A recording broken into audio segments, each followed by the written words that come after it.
Welcome one, welcome all to the greatest show of them all, the NFC East Mixtape. You can listen to the show in any of 4 different NFC East related platforms across SB Nation. Blog of the Boys for Dallas Cowboys coverage, Bleeding Green Nation for Philadelphia Eagles, Big Blue View for New York Giants, and Hogs Haven for Washington Commanders. You can also watch this on the Bleeding Green Nation YouTube channel or the Blog of the Boys YouTube channel. I say this, it is a product that is put together by our fantastic producer, Rachel Prevet, also of Bleeding Green Nation. He is Brandon Lee Gowton, also of Bleeding Green Nation. I am RJ Ochoa of Blog of the Boys. BLG. Happy Tuesday to us. Happy Wednesday to the listener. Happy last week without any football activity of any single kind for the next 7 months. So, yeah. TGIF, RJ. I have to get to a correction at the top of the show. There's a listener in the YouTube comments, I believe, on the Blogging the Boys page, and they wanted us to correct the fact that Eli Manning, he's not a 500 starter because you have to include the postseason too. So when you include his 8-4 record in the postseason to his 117 to 117 regular season record, he's not a 500 starter. He's a .508 career starter. So wow, I really had it wrong. There are a handful of Eli stans. And I will, I respect like a stan of anything. You know what I mean? Like I respect loving something so much that you're willing to go to bat for it. Well, yeah, like if you love something so much that you're willing to argue about it, I respect that you love something that much. I might disagree with you. Bad things.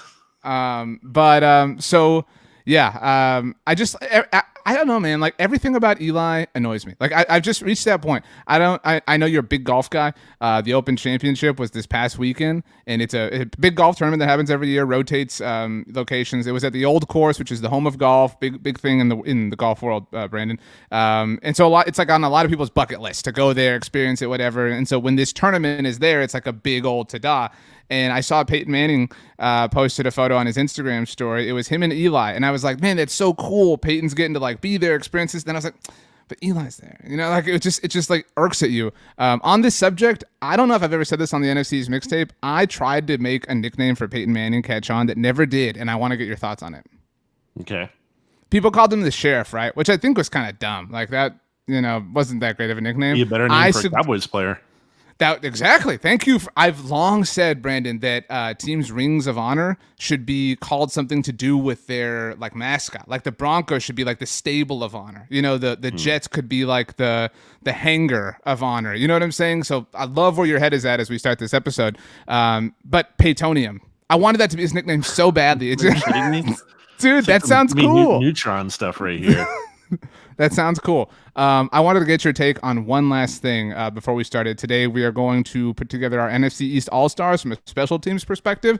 And because that will only take 5 minutes, we are then going to discuss our biggest questions heading into training camp. Biggest questions, obviously, for all 4 teams. Are you ready for my final thing? Because I was told by many people to bring this up to you. All right.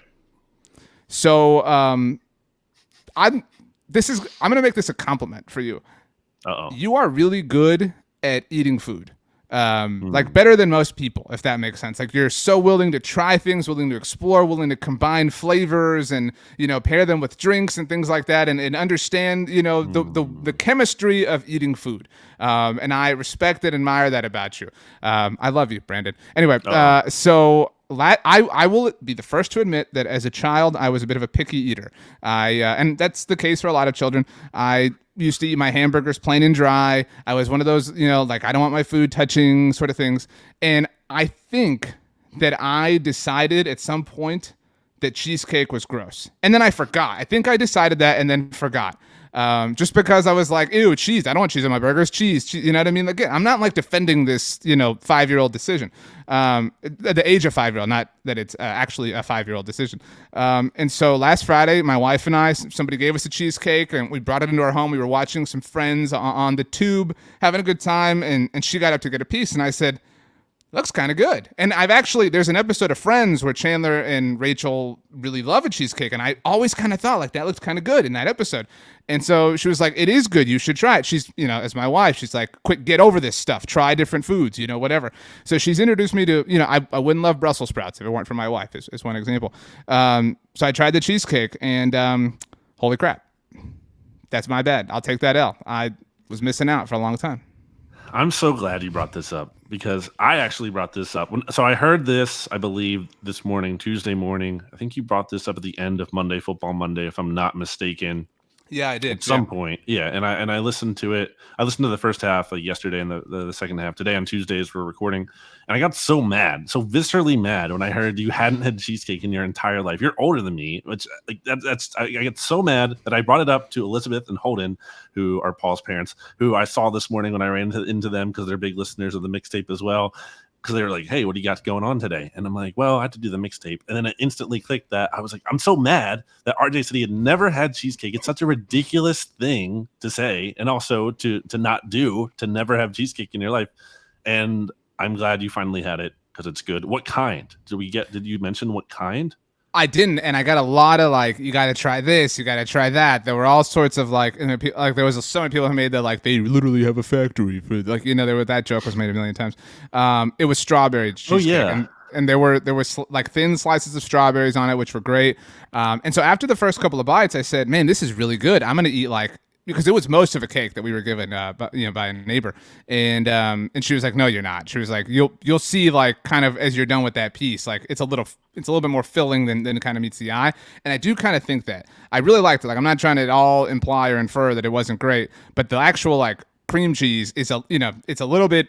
It seeps in and it just kind of expands once you hit it. I don't think this is like a Vogue take, or this is a Vogue take rather. The crust was my favorite part.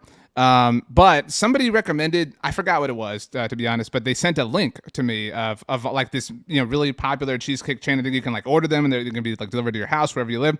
And I was looking at the photos and one looked amazing. So as I understand, this was kind of like a conventional cheesecake, like crust at the bottom, cream cheese, fruit slices on top. I'm sure you've had that with cherries, strawberries, blueberries, I don't know, whatever.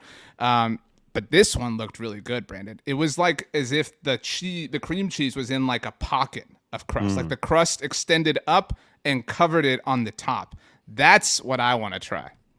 To me, when you're having a cheesecake, what makes a good cheesesteak? It's got to be a thick boy in the sense of like you have to be able to kind of, if you're putting your fork in it, to kind of cut, You're going fork. I went spoon. That's an interesting already. Yeah, I'd probably do a fork. Like there has to be resistance. It can't just be like, straight down. It can't be weak sauce. Like there has to like almost like a consistency of cheese a little bit. Like it has to give you some kind of resistance. Also, to me, like you can go a bunch of different ways with it. I like a chocolate chip cheesecake. Really simple, keep it simple and good. So here's how it came up. Didn't Rachel, where did she say had good cheesecakes? Didn't she bring it up? Did she say TGI Fridays or am I crazy? TGI Fridays. Yeah, she said that on Monday Football Monday. So TGI up again, but like I was so shocked she didn't say the Cheesecake Factory. I was like, Rachel. I mean, I respect Rachel's a super clever person, so I respect that she didn't just take that low hanging fruit. You know what I mean? I got to go Chili's by the way over TGI Fridays. Not a sponsor, but I'm Team Chili's over Applebee's any day of the week. Yeah. Okay. Team Chili's over Applebee's. Is that what you said? Yeah, and like TGI Fridays, all that kind of, any kind of in that realm there, it's Chili's number one. What else is in that realm? Chili's, those are three solid ones. Chili's, Applebee's. There's like maybe other Cheddar's. Like things that might be a little bit more localized, but like in that kind of ilk, like, just like that chain generic kind of place. Good deals. Also, I want to hear from the people, RJ. What is your favorite cheesecake? You can add us on Twitter at RJ Ochoa and at Brandon Yelp. Instagram as well. I thought of you because I was like, Brandon would be proud. I grew up. I experienced this new thing.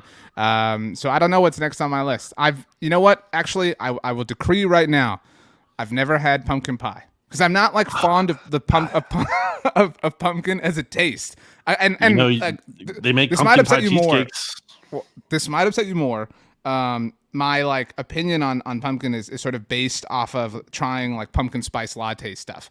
And so, I'm willing to give it a chance. Like I'm willing to admit that I've been wrong on a lot of things. So if any, and similarly, we want to hear your opinions on cheesecakes, but if you have an opinion on how I need to try pumpkin pie for the first time, what kind of pumpkin pie, whether it needs to be hot or cold, a fork or a spoon, we want the full 101. Are you ready to proceed? BLG. Yeah. Now that we're like 10 minutes into the show. Yes. NFC East All-Stars on special teams. What do we want to do? We want to do kicker, punter, long snapper. We want to do a gunner. Punter, long snapper, kick returner, punt returner. And then I was going to throw in like a special teams player, but I had a tough time coming up with one, to be honest. So I think we're just going to keep it to those first 5 that I said. Let's start with kicker. These are pretty straightforward. It's Jake Elliott. He's coming off a Pro Bowl season. Who else would you even put in here? I mean, nobody. The Cowboys, just to speak on my local team, don't have I mean, their kicker is a rookie in all likelihood, Jonathan Garibay, an undrafted free agent, and so I mean, can't really believe in him. I don't really think New York or Washington have anything to kind of be proud of. I mean, we're talking about Graham Gano, and I mean, Joey Sly has had some moments in the NFL, but yeah, it's Jake Elliott. This isn't a close competition. Are we ready for the punter? He was 90.9% from field goal range, 30 of 58, so pretty good. Made all 3 of his kicks from 50 plus, and then he was 44 for 44 on extra points, so didn't miss a single one all year. That's been an issue for him in the past. He'd always missed like a few a season, so good job by him. Punter, this one's also pretty obvious. Why don't you say who it is? I thought that I would make you angry with some of the things that I said about food and cheesecake and pumpkin pie and whatnot. It's Brian Anger, who most people don't know, by the way, Brandon. Obviously, Cowboys punter now, Texans punter before that, but was initially drafted by the Jacksonville Jaguars back in 2012. He gave birth to Rich Eisen's Punters Are People 2 line. It was Brian Anger. So the 10-year anniversary of that passed a few months ago. A little fun fact for you there, but Brian Anger also coming off of a Pro Bowl season.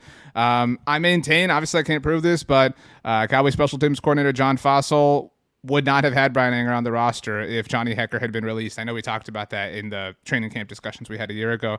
So it worked out for Dallas. Johnny Hekker, do you know where he is now, by the way? No. He gave up number 6 in Carolina to Baker Mayfield. So he's already had a fun, quirky storyline. Johnny Hekker, so cool. So way to go, Brian Anger. Should also say, Tress Way, probably also in consideration as a close second. Had the same average as Brian Anger did last year, but was not second team All-Pro and a Pro Bowler. So, I mean, kind of hard to not give it to Anger here. Mm-hmm. Kick returner, I think, is very obvious. I mean, it's no, long snapper. Long snapper. I don't care. I mean, who do you want it to be? I mean, I have some long snapper facts, some data to support this. RJ, it's Rick Lovato. Last year, you tried to make an argument for Jake McQuaid. Is it? I can prove to you, without a shadow of a doubt, that it should be Rick Lovato. Had a 69.6 PFF grade last year. McQuaid 58.2. Nice. Cameron Cheeseman, good name, but 59.2. And then the Giants long snapper, Casey Kreider, had a 36.0. He stunk, man. So it's Rick Lovato for the second straight year. Okay, great. I offer no fight. Tony Pollard is the kick returner. And I mean, it depends how crafty we want to be. Like, is he just returning everything? He might as well. I mean, we had him as the NFC, the only 2-time All-Star, 2-way All-Star here on the NFC East Mixtape this year, because we agreed he was the most dynamic running back of the group. So he has to be the returner. And I'm fine. Throw him out for kick returns, punt returns. Just give him all the opportunities with the football in his hand. Okay, but officially kick returner, because I want to do a punt returner too. But it's hard to argue otherwise. The only thing you could say, I guess, is he? And the answer is no. But would he potentially have so big of a role, and would they actually fade out Zeke that they wouldn't want him to return kicks? I would guess the answer is no on that, at least for now. That's all I had. I will say, file this name away, RJ. Jason Huntley. He's the best kick returner on the Eagles. He had 5 kick returns in college, a really good college kick returner. For whatever reason, the Eagles didn't use him last year. And those have heard me before on BGN Radio will recall me saying he only had 3 returns last season. And they all came against the Cowboys, I believe, in that Week 18 game. And one of those 3 returns, RJ, was the second longest of the season.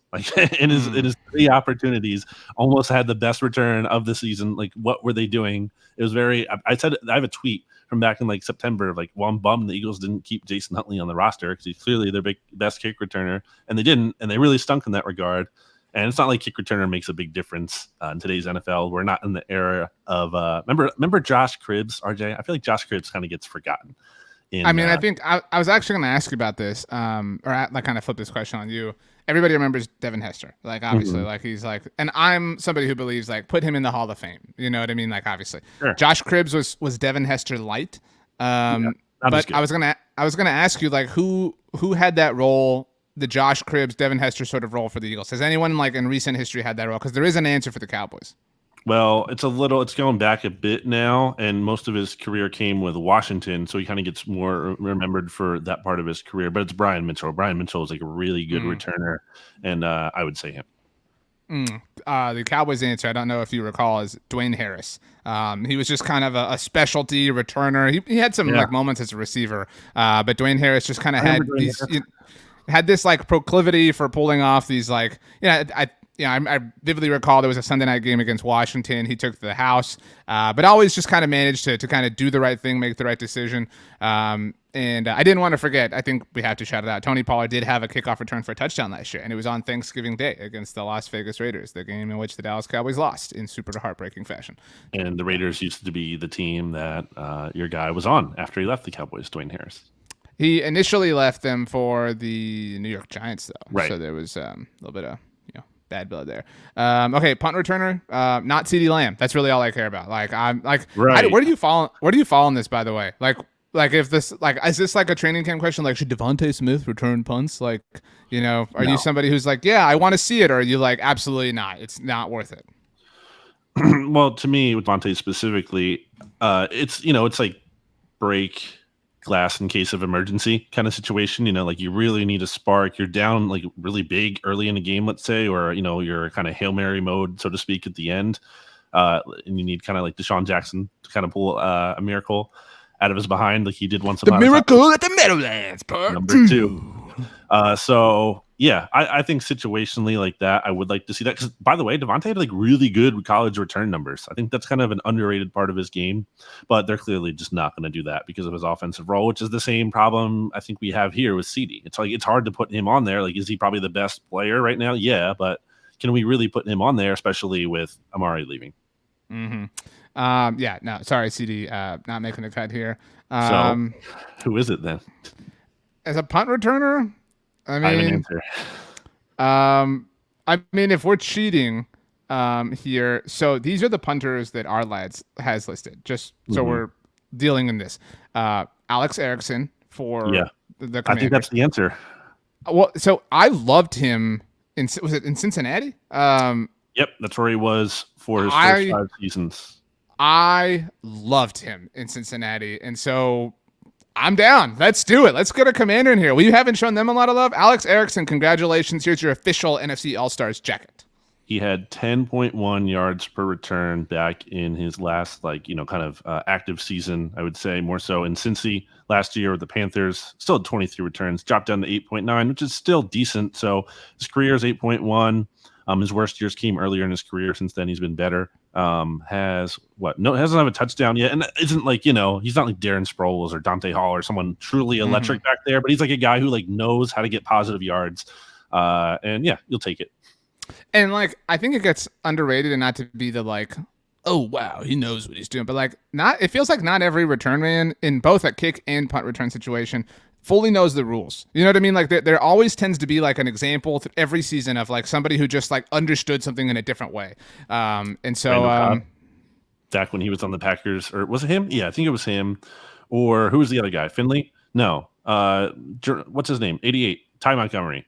Remember, have you ever seen those clips on YouTube of like 1,000 IQ plays in the NFL where somehow it happened to the Packers a couple of times where the kickoff bounced near the out of bounds, like and he just let it roll.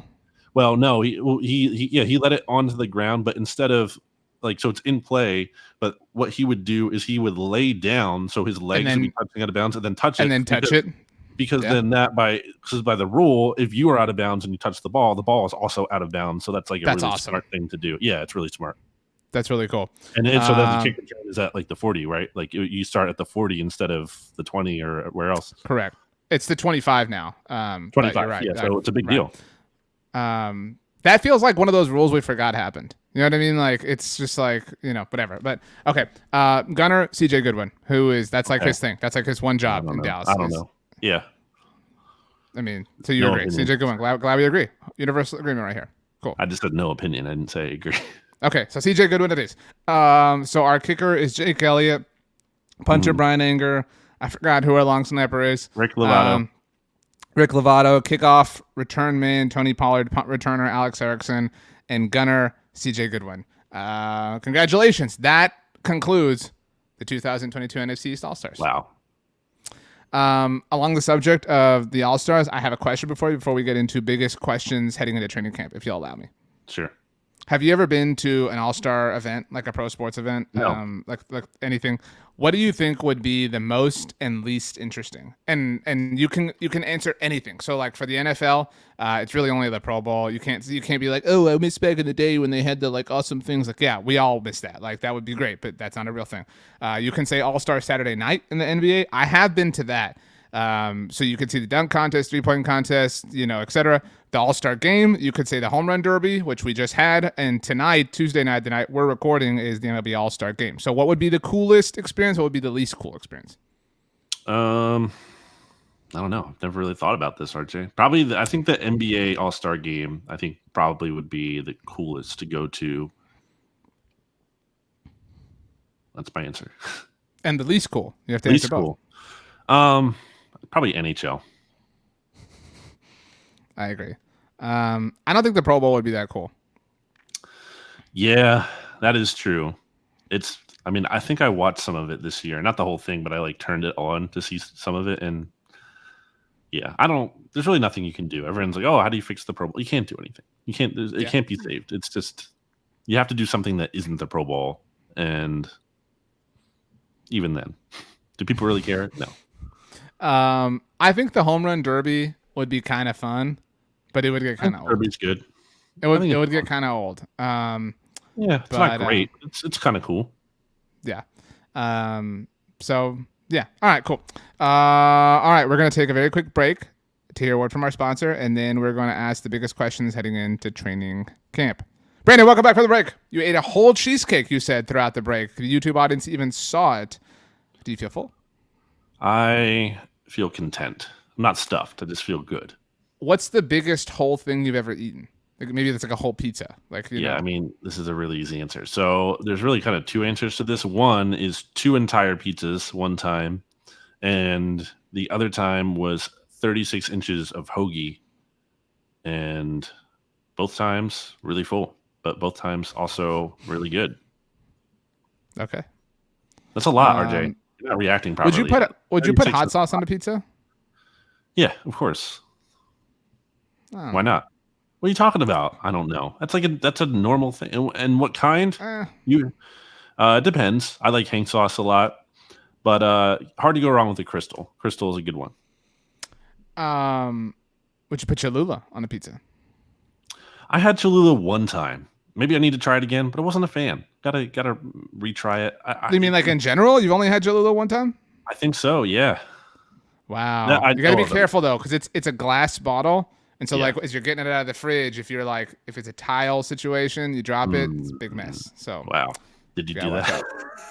I didn't do that. My friend Jimmy did that. Not Jimmy Kempsky, but it was a different Jimmy who did that. And I tell that story. We actually dropped a tub of salsa last week in our fridge. I had to get the dog out of the way. It was real Brian Malone. You are Kevin Malone. Yeah. I messed up his real first name. They wrote Kevin Malone from The Office. Remember the chili? He dumps it. You've seen The Office.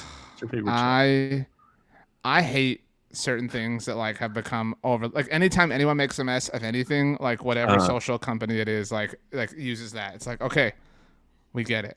I hate wasted food in shows like that. Like that was probably some really good chili that it's dumped all over the floor and wasted. I don't know. It was probably really good, but I'm starting to kind of like. Decent. I hate how people treat The Office as underrated. That's a take of mine. Like, I guarantee you, if either one of us, I could tweet right now. I could be like, the tweet could literally say, I don't care what anybody says. The Office is the greatest show of all time. It would get like 5 million likes because like people would be like, yes. Oh, and then you would get like 4 other million people would be like, no, Parks and Rec is better. Like nobody's having these arguments. So I see a lot of the my hottest take is Parks and Rec is better than The Office. That's not a hot take. Like, come on, like everyone I feel like thinks that because they don't want to say The Office is cool because that's not cool. The other moment in cinematic history, or I guess I'm including TV shows in this, is in Breaking Bad, where Walter White throws the pizza on the roof. That made me so mad. And why did it have to be a pepperoni pizza? You're gonna waste the pizza anyway. Why not just make it a plain pizza? You put pepperoni on a pizza, then throw it on a roof and waste it. It was also very large. Like it was a larger than normal pepperoni pizza. Like an extra large pepperoni pizza. They could have given it to me. Instead, they threw it on a roof and they wasted it. I bet you were real pissed off when Lucy and Ethel smashed the grapes or whatever with their feet or whatever it was. And I Love Lucy. So. I don't know. Yeah, I saw that recently. Anyway, okay. Biggest questions heading into training camp. The podcast audience cannot see this, but we even have a banner that asks the question for the YouTube audience. I guess we'll each come up with one question for each team. We didn't totally decide the rules, but I think that's fair. I guess. Let's start with Washington. Why not? Okay, you ready? Yeah. I'm going to go first? Sure. Here's my question. What if Carson Wentz is good? And I don't mean like holy crap good, but like what if he's like moderately good? Like what if he's an average starting quarterback? Like if he is the 16th best quarterback in the NFL, is that not the best quarterback that they've had, like relative to like context in, I don't know, like 5, 6, 7 years? So here's my thing on Wentz, RJ. Ooh, here's the thing. Here's my one point of like, how could you possibly think this would work? Because we've said that before. I've said that before, right? Especially when we did the emergency podcast and the trade happened. I was like, what is Washington possibly selling themselves on? And the only thing I guess I can think of now is that my biggest criticism of him, or at least one of them, has been the inability to be honest with himself. And going to Indy was an experience where he didn't have to be, because Frank Reich was still there. And he was like, okay, the Eagles were wrong. I'm still good. I'm not back with Frank Reich. I'm all good. Like, I'm still the man. But now it's really hard, I think, for him to be in that spot, given how the way last season ended, and given that he's in an entirely new building with people like he doesn't have familiarity with. I think that is the one thing you can point to and be like, okay, maybe he finally will change because the environment has changed so much. Again, I have a hard time fully believing that because I think that's kind of just baked in him at some level. But that is the only like saving grace I can think of. Yeah, like that's a really great point. Like, what if he truly has been humbled? Like, maybe that you're kind of like rewording my question. That would make sense. Like, I even think and I've made well note of this on the SB Nation NFL show, but like, I don't know. Maybe I credit the Eagles for this because like they didn't have to go out of their way to like thank Carson when they traded him away, but they were not jerks to him. And like on one hand, you have to like acknowledge Carson did a lot for the Eagles organization, helped them win a Super Bowl, whatever. But but my point is like the Colts have like destroyed him. You know what I mean? Like right. I think like whatever like pent up negative energy Carson had towards the Eagles came only like from what occurred throughout the divide. I think the negative energy he probably feels for the Colts has probably come only since the divide, as they have done everything they can to like sacrifice his public image in the name of maintaining theirs. So I think Carson's probably like, you know what? It's time to grow up a little bit. This was his truly like falling on his bum. He's getting up. He's dusting himself off. And yeah, what if he's good? That could be really different, in this division. That'd be interesting. All right. My biggest question, because I already kind of gave my thoughts on that, would be what do we see out of John Dotson? Like, can he come in and be a difference maker? Because, it was interesting, the machinations of what Washington had to do. They really could have traded that pick. If they wanted to pay A.J. Brown in addition to Terry McLaurin, they could have done that because like they traded a pick that was higher than the pick that the Eagles traded, right, for A.J. Brown. So they got Dotson instead. It seems like they're really counting on him to be a immediate kind of contributor. We've talked about this ad nauseum, like who is the other receiver that Washington has outside of Terry McLaurin? And I think especially when you look at how Carson Wentz plays, and Carson Wentz doesn't love to go outside the numbers as much as he loves to go over the middle of the field and throw, more specifically, throw to his tight ends typically. And I know Dotson's not a tight end, but like, can he develop chemistry with his receivers? I guess you can throw tight end in there, because it's not like Washington necessarily has a ton of proven options. I mean, Logan Thomas has shown potential, but he's had some injury issues. And then behind him, what do you have? John Bates, Cole Turner, like no one, no one behind him. So I'm interested to see it's an extension of Wentz. I'm not going to double up on him because he took it, but like, how is he gelling with his receivers? I think specifically Dotson. I agree. I mean, if we talk like what exists in the like world of practical possibilities, like the finite possibilities here this season, it's possible that at season's end we're saying like, Washington has the best receiver duo in the division. That's totally possible, right? Like, I mean, it's drastically like elevated by Terry McLaurin, but it is not difficult by any means to come in. I'm not trying to like minimize what these players have done, but it's like Justin Jefferson, Jamar Chase. We have learned over and over and over again that you can just come in and take over the NFL by storm. What if Jahan Dotson is like cut of that cloth, and all of a sudden now you have two elite receivers, two very good, however you want to put it, receivers. I mean, that you're right. Like there a lot of momentum swings one way if he turns out to be solid, reliable, even just moderately good. I mean, he gives them another passing option, which they haven't had. If Carson is stable, he gives them an actual literal passing option. I don't think we have any questions about the Washington defense. I think we kind of trust it to just kind of like maintain somewhat status quo. Just Chase Young's health, really. But right. I think we're just going to assume that he gets back at some point and is fine. Okay. We want to go New York Giants next? That's how we want to do it? Let's go to the G-men. The teams we never talk about, RJ, the Commanders and the Giants. We're going first with them today. Okay. So that means you go first because I went first. Okay. So I guess I'm just curious to see, what is it, Brian Daboll training camp? What is that like? To what extent is there a real culture change? Because we think back to Joe Judge coming in, and there was a lot of hairy high school kind of stuff going on with, making his players do laps and push-ups. Is that and all an this kind expression? of stuff. I've never heard that before. Is that a real expression? It absolutely is. Jimmy likes to say it a lot. Google it. I mean, you can do that while I'm talking here.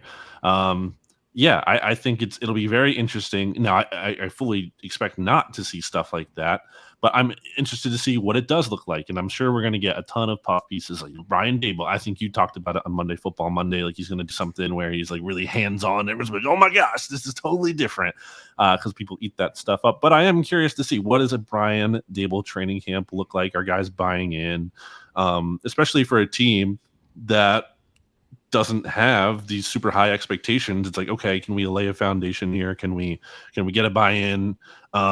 Any kind of read of where the Giants are, and probably honestly, the best thing for them would be a very quiet camp, a camp where they're not making headlines for the reasons like they were with Joe Judge.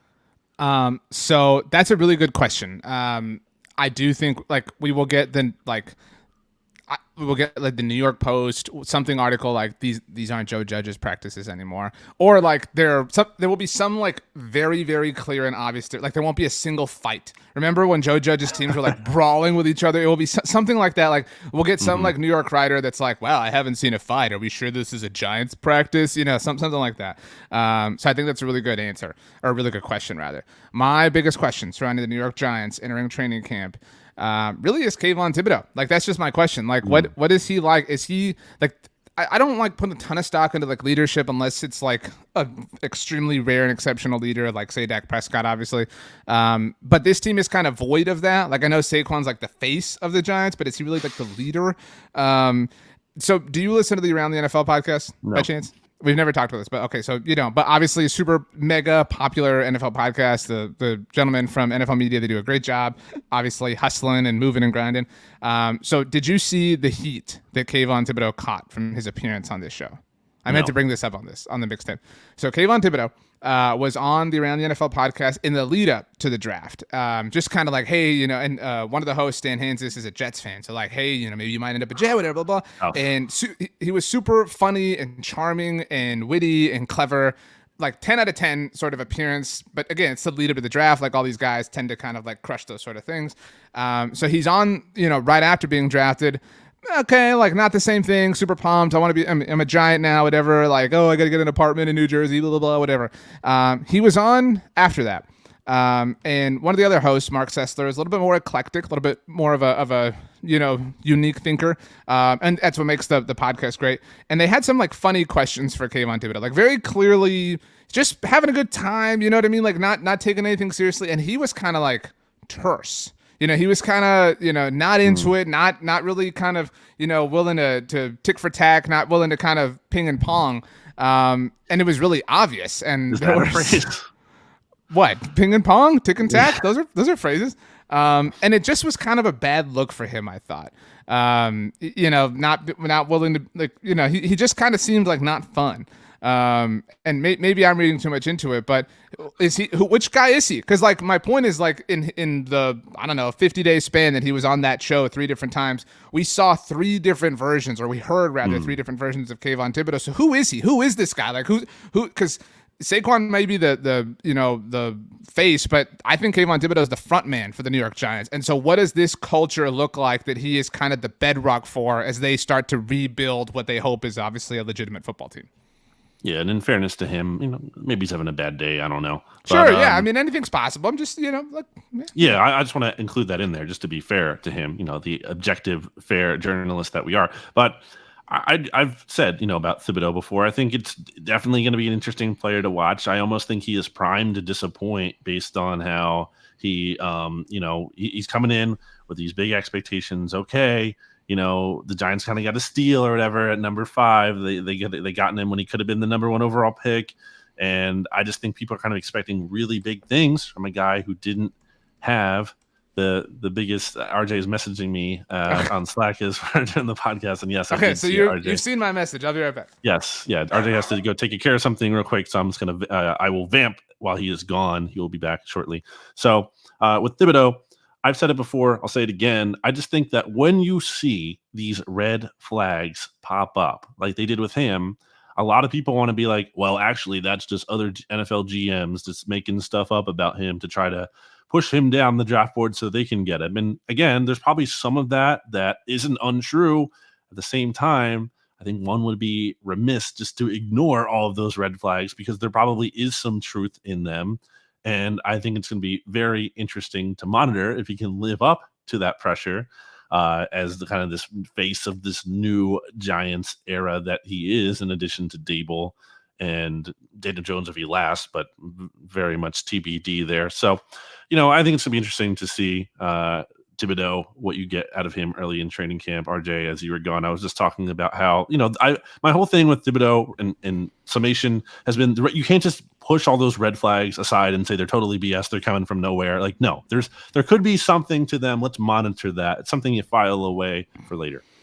Yeah. I mean, that's the thing. Like, so Justin Fields fell for a reason. It's not just because everyone is so dumb and the Bears outsmarted everyone. Everyone is wrong and this one team is right. And to be fair, Thibodeau didn't fall as far as Fields did, obviously.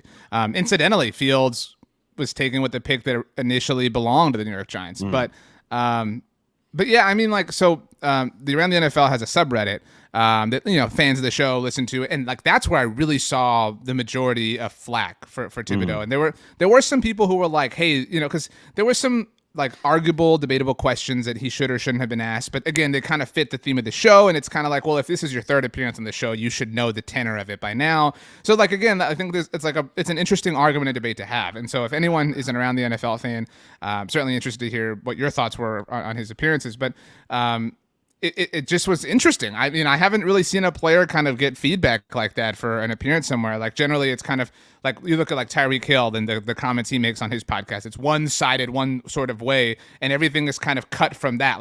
It's kind of the same guy making the same sort of comments versus this. Again, it wasn't Jekyll and Hyde. I don't want to say that, but it was just different. And so he plays in a very, very large market. It's been a long time since we've had. I'm a Houston Astros fan, so Aaron Judge is really annoying, right? Because the world loves him because he plays for the Yankees. It's in New York, blah blah blah. We haven't had that persona for a long time in the NFL. That face of New York. And that goes both ways. I would say the last true face of New York was Mark Sanchez. And so I'm interested to see if Kayvon inherits that, if he becomes Joe Judge-like, and if he is Aaron Judge-like. Did I say Joe or Aaron a minute ago? But either way, Joe. I'm very interested to see, because he also talked about how he's not opposed to some rookie things like carrying pads and things like that, but he's going to stand up for himself.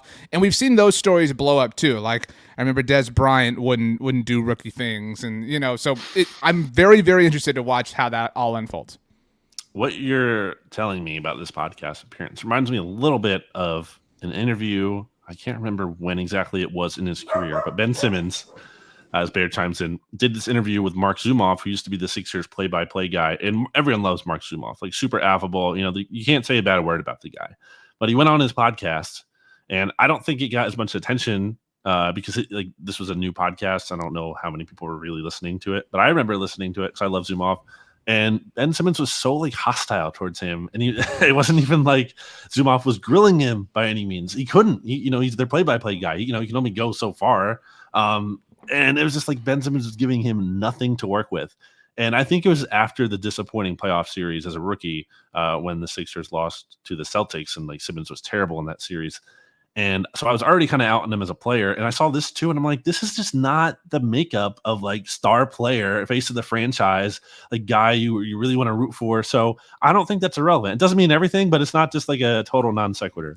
Right. And just to tie a bow, just because you're charming doesn't make you Michael Strahan. Like, to to be able to be that persona for the Giants. Maybe he is. But, I mean, I don't know. But I'm that's my question. I feel like our questions about the Cowboys and Eagles are a little bit obvious. So I don't think we have to spend as much time about them because like we've been kind of spent the last like 6 months about these things. But nevertheless, my first question about the Eagles is very obvious. It might be everybody's is like which Jalen Hurts is, and I don't even think that's the fair question. Like, because which Jalen Hurts implies that there's like a great passer that has existed before, and I'd say that just like literally. I'm not trying to be funny or snarky, but like, can Jalen true? Right? Can Jalen Hurts show up and be a legit passer, or is he that like? It's funny how like Philadelphia's plagued by this. Like maybe his like deep ball is like Ben Simmons' 3-pointer. Like, can he just not do it? Like, is it impossible for him to like be a passer? Is he just this like confined to running quarterback? And if he is, then I think I think a lot of people, that includes us, think that there is a ceiling on his abilities as a quarterback. So my question is that real, or have we just not seen enough to this point? I think it's probably real, but it is still a fair question. The Eagles like to talk about they have a very high confidence level in Jalen Hurts reaching his ceiling. But the question always is like, okay, but what is the ceiling? Like, what do you actually think that ceiling is? Because I think a lot of people, like you said, don't think it's super high. And I think there's fair reason to believe that. I was just talking to Jimmy about this on BGN Radio. RJ, Jalen Hurts threw over the middle last year, according to the Football Outsiders Almanac, 10% of the time. That is the fewest in the NFL. The league average, I believe, was 22%. Like that, it's so extreme that he can't use the middle of the field. And like this stuff about him, he gets better every year. Like, I mean, does he really? If he's only using the field like 10%, like, and how much better is that going to get? Because you look at someone like Russell Wilson, and that hasn't really gotten better for him. No, he's been able to have quite the career without that. But I just kind of question, and that's the other thing. It's not like just like what is the ceiling. It's like, okay, people think he can get better, sure, but like how much better? Because it can't be marginally. Jalen Hurts needs to make a significant improvement in 2022. If he only improves marginally, that's not good enough. Like he has to be good enough to the point where the Eagles are actually not only competitive, but again, able to beat good teams, which is they did not do at all in 2021.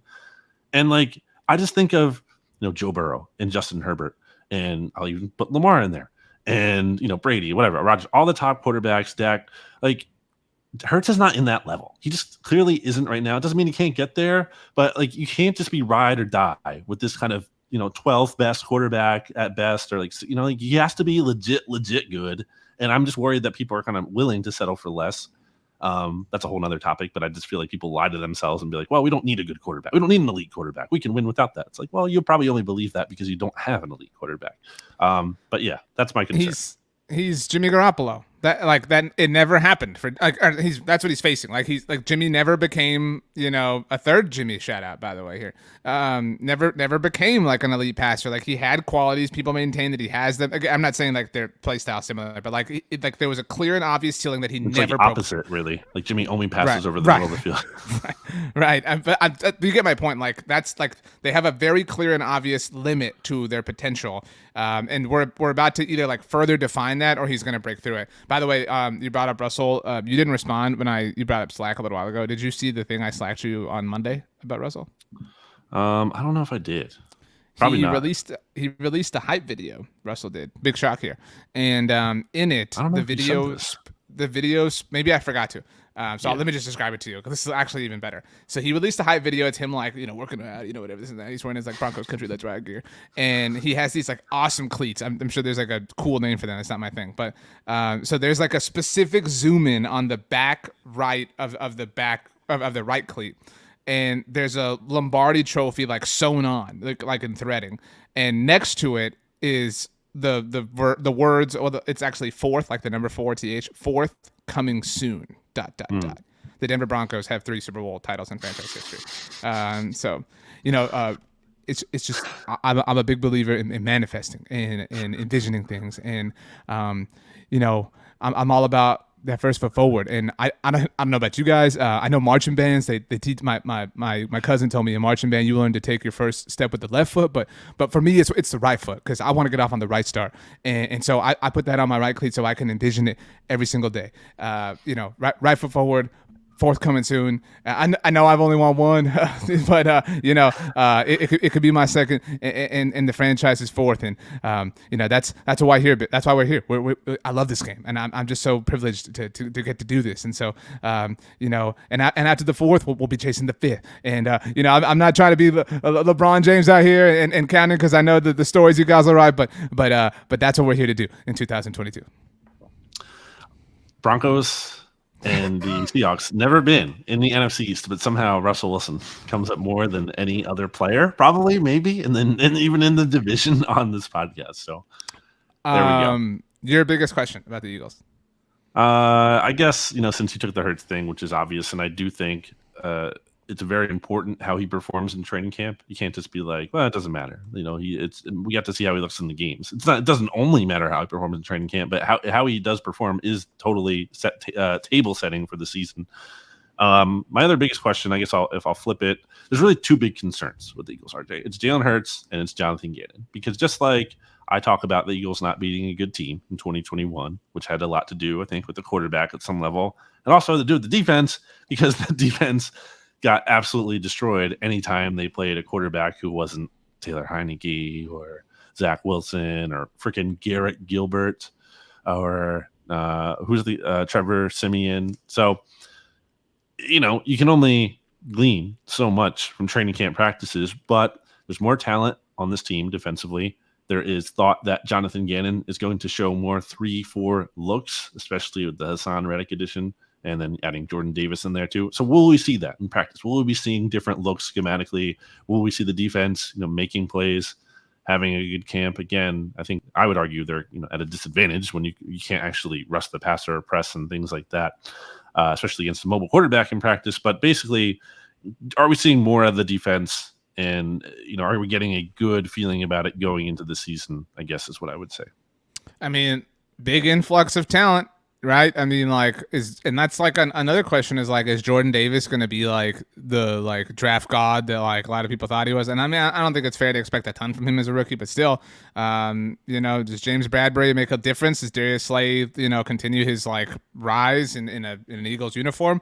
There's a lot there. I mean, and that's still where the most difficult battle is. If you're an Eagles fan or Eagles rooter or Eagles staff or whatever, is the most difficult job you have is stopping the Dallas Cowboys offense in the division. And so can you do that consistently? Because you haven't really the last few times you've played them, whether it was Dak Prescott or even Andy Dalton or whatever. So yeah.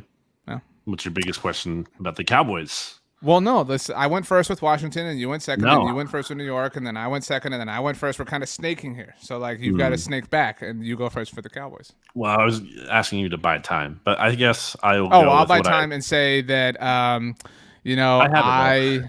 well, okay, whatever. I was gonna buy time, but it's up to you. Whatever you want to do.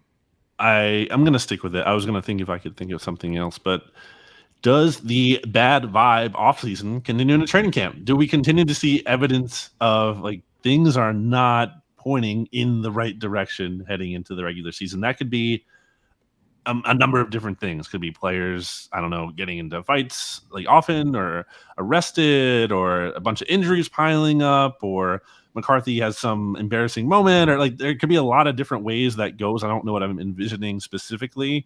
Maybe it's Dak kind of not having the best camp of his career, different things like that. The offensive, this is what's his name? The guy replacing Leo Collins. Terrence Steele. Is he is he having a terrible training camp practice one day? Does the bad vibe offseason for the Cowboys continue into training camp? I actually asked a question, it was earlier today for me, but yesterday for the listeners on the 750, and it was how are the Cowboys going to sell this? Like, how are they going to spin this? Like, they always kind of, I mean, every team has like their like opening ceremonies at training camp, and Jerry kind of takes the mic, and it's kind of like, what are you like selling here? You know what I mean? Like what are you coming out and like putting a ribbon in front of to cut? You know, it's just like, it's a difficult like kind of product to sell. It feels like, you ever seen Jingle All the Way with Arnold Schwarzenegger? No. What? You're Not a joking? big movie guy. Too long. That's okay. It's from our childhood though. Like, it's a different. Like, I understand if I asked you, like, have you seen the Too movie long. that came out last week? Anyway, the premise I of the did see movie Thor: is Love and Thunder. It was good. the premise of the movie is Arnold Schwarzenegger is looking for a Turbo Man action figure. That's what his son wants more than anything for Christmas. So he's like looking. It's sold out, whatever. But everywhere he goes, there's no Turbo Man. But they have plenty of Booster, who is like Turbo Man's sidekick, which is this like big, fluffy, pink, like bunny man sort of thing. And so like every time he goes to a store, they're like, we don't have any Turbo Man, but we have plenty of Booster. And everybody's like, nobody wants Booster. Booster sucks. And so like I kind of feel like right now the Cowboys have a store of boosters. You know what I mean? Like how are you getting people hyped up to buy these things? And so to your point, yeah, like I think that all it takes is, I think that some of the like, Cowboys goes away with camp beginning and like football coming back and, you know, highlight reels of CD making catches and things like that. But I do think that it's such a sensitive time that the first whiff of negative sends us spiraling back down and into those emotions, right? It's the first like trigger of like the you know, how we were scarred over the last few months. And so it's like, oh no, oh man. I mean, like, to put in context the type of crazy things that happen at Cowboys training camp. The other day I did a radio show interview and somebody brought up my Twitter header. Have you ever looked at my Twitter header photo? If you haven't, I'm going to be really hurt. It's you and Jerry Jones, right? Yeah, and so that day, I don't know if you recall this, Brandon. Maybe you didn't like pay total attention to it because, you know, it's busy time. While the Cowboys were at training camp in 2017, I think, might have been 18. I think it was 17. Lucky Whitehead was accused of, I think it was like a robbery of a gas station where he was from, and the Cowboys cut him. I mean, they had all sorts of like issues going on in their team, but it was like, we don't stand for this. You know, like he was like Right. the player they could make an example of. And it was really like obvious that they were trying to make an example of him when they had other players who had other issues on their team. And so it just Randy kind of Gregory ultimately at one point, but yeah. Yeah, well, it ultimately That's right. highlighted their like hypocrisy as opposed to if they had just done nothing. But so they make this big old to do about cutting Lucky Whitehead, and it's only to find out that it was a case of mistaken identity, that it Yeah. actually wasn't Lucky. And showed so, him. and so that moment in my Twitter header is Jerry meeting the media, and he was steaming. I mean, like, he was so upset because he was like, you know, you guys always criticize us for not, you know, coming down harsh enough on these players. We finally did it, and it's like, dude, this blew up in your face. Like, just admit it and Now just it's own the it. media's fault. Right. So like my point is like that kind of stuff happens at camp. So like all it takes is one of those sort of things to send all of this back into some sort of like downward spiral. The Cowboys are scrimmaging with not one but two different teams. Have you ever heard of a team scrimmage with two different teams throughout camp? The Eagles just did it last year, so yeah, Okay, and they're doing well, it again this year, so yeah. I feel like it's still a rarity. Like, you know, maybe Well, it's a teams are new doing thing. it more often because Right. they don't want to play their players in the preseason games. Right. So I'm interested to see how that goes. I mean, you know, it's interesting to just kind of see how things coalesce. That's a good question. I mean, it really is. I think I would amend your question to say, can they withstand whatever future bad vibes come their way? Because it will come. Like, it's football. You know what I mean? So that's a good question. Congratulations. How do you feel about You've getting liked a couple of congratulated mine. What's yours? Wow. I guess is like, I really just want to see like how serious is this? Like, I mean, and I'm not expecting like dudes to be like, you know, sprinting with all their might at every single moment, but like, you know, who feels the intensity here? You know, because this is an intense thing. Like right, like who feels the heat? I guess who's looking like they recognize that there is a lot on the line here. And I'll add, like, who other than Mike McCarthy potentially, because if we're lining up like people whose heads will roll if the season does not go well, he's at the very top, right? And obviously his staff is a subsequent result of that. But like, what is the energy from everybody else in that sense? Like, does everybody recognize that they are, like, as a team, the team is on a slippery slope, and if they don't get their proverbial act together, then, a lot of changes could happen over the next year. Which player, because we all talk about McCarthy, it's become so coach centric that I feel like the players almost get lost in this. Like, which player would you say is facing the most pressure heading into this training camp? Which Cowboys player? I think it has to be Zeke, just because, and it depends how you define pressure, but like pressure with regards to like his job, being lost, and by like they'll probably cut him, right? Like, because they can. Stephen Jones even said in the day that the NFL draft ended, they were looking at running back, and he said, you're always looking ahead. Tony Pollard's going to be a free agent. Zeke's making a lot of money. That was his exact line. And it's first of all, it's like, Stephen, I wonder why. Like, well, how did that happen? But so there's no way to know, right? They clearly recognize that, right? And I mean, if they do move on from McCarthy, I think they'll move on from Zeke independent of that, just because of the finances involved. But I think if they move on from McCarthy on top of that, I think it becomes part of this like culture reset, right? Like, we're resetting, new wave, new energy, with Dak as kind of the center of it all. Because again, Dak's not going anywhere, whatever. So I think it's Zeke, and it's more than just the finances, it's more than the McCarthy. It's that they want to be able to run the ball, and they not only want to be able to run the ball, they want to be able to run the ball with Zeke. Can you do it? Can you stop the skid where you continue to see your average yards per game diminish each and every single year of your career? Can you truly put an end to that? Because it doesn't seem likely at this point in time. So I think the answer is definitely Zeke. Okay. Wow. Lots of questions. That's 8 different questions that we just asked. Wow. Good time. It's exciting times, RJ. It's the beginning of the season. If you don't believe that's true, well, you're wrong. Training camp is the canonical beginning. There's so many times, although I say that, I need to make fun of football is back. How many times do people say football is back during a given offseason? Because you say it for training camp, say it for like the preseason games. Training camp, preseason, regular season. But I feel like if not regular season, the home opener. So like if you open on the road, then it's like the home opener as well. Yeah, no, it's like I would actually I've reworded a lot of your points today. I would reword this one as saying like, how many times do people say like, this is the footballiest time of the year. This is the greatest football week of the year. Greatest football moment of the year. Like, there's a lot of football rules. Like, that's just like we can just admit that. Like, football's the best. So, wow. My last question as we wrap. Back to food, where we started this. What football seasonal food are you most looking forward to this year? So like something that you typically only eat during football season. And you can associate that with football or associate it with like the weather and the time of year that football season runs through. I'm a sucker for all the pumpkin kind of stuff. Like, there's these little, I don't even know what they're called, but there's these little pumpkin snacks that are almost like soft. It's not a gingerbread cookie because those are like hard, but it's like a soft kind of cookie thing. I feel like they only come out seasonally. I don't know what they're called. I get my mom to pick me up some in the grocery store because I can't even find them where I am, but there's always a bunch by her. So something simple like that. I like that. Pumpkin cheesecake.